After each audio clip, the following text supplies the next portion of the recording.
क्या लगता है आप पब्लिक को क्या बोलना चाहते हैं कि आकांक्षा दुबे को उनको न्याय मिलेगा अगर ये हत्या है तो?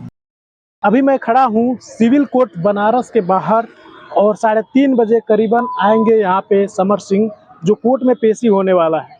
अगर आप पूरी कहानी नहीं जानते फिर भी बता देता हूँ मोटा मोटी में। आकांक्षा दुबे कहीं ना कहीं इनका हाथ है। लोगों का मानना है, उनके माता का कहना है कि समर सिंह मेरे बेटी का, तो अभी उनका वेट करते हैं। यहाँ पे समर सिंह आने वाले हैं। अभी 3:30 बज चुका है, अभी उन्हीं के इंतजार में हम लोग हैं। ठीक है, तो अभी चलते हैं सिविल कोर्ट के अंदर और यहाँ पे मुआयना करते हैं कि यहाँ पे क्या क्या बातचीत हो रही है और समर सिंह कब तक आएंगे। तो अभी चलते हैं। क्या लगता है आप पब्लिक को क्या बोलना चाहते हैं कि आकांक्षा दुबे को उनको न्याय मिलेगा अगर ये हत्या है तो? 200% न्याय मिलेगा।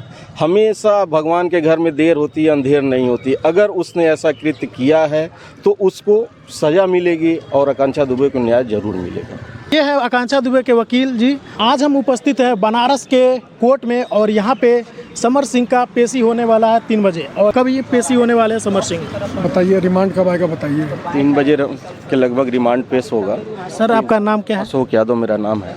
मैं यहीं दीवानी कचहरी अपने वकील हूँ। अच्छा, आप उनके वकील हैं? जी, हम लोग साथ में यहाँ पे आकांक्षा दुबे की पैरवी कर रहे हैं और 3-3:30 बजे के लगभग रिमांड की समय है। उस समय पे अगर न्यायालय में प्रस्तुत किया जाता है मुलजिम, तो पुलिस कस्टडी में उसको लेकर उसको जेल भेज दिया जाएगा और अगली कार्रवाई के लिए जो होगा 15-14 दिन की रिमांड बनेगी, उसमें अगली कार्रवाई की जाएगी। या कुछ लोग का कहना है, यहाँ पे पब्लिक जैसा वीडियो देखती है और जानती समझती है कि आकांक्षा दुबे सुसाइड की है या फिर हत्या है। ये दोनों ही प्रकार में आपको ये मालूम होगा कि जब अगर आप FIR देखे होंगे तो उसमें 306 का FIR दर्ज किया गया है, जिसे सुसाइड का रूप दिया गया है। जबकि इसके पीछे अन्य लोगों द्वारा, जो बड़े किस्म के निर्माता निर्देशक या वो हीरो हैं, इनकी मिली भगत से ये पूरी घटनाएं कारित की गई हैं। अच्छा, जिसको पुलिस ने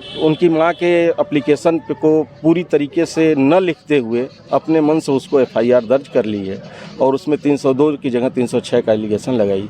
अब रिमांड बनेगा, उसके बाद पुलिस विवेचना के दौरान जो कुछ एविडेंस कलेक्ट करेगी उस आधार से प्रक्रियाएं आगे बढ़ेगी।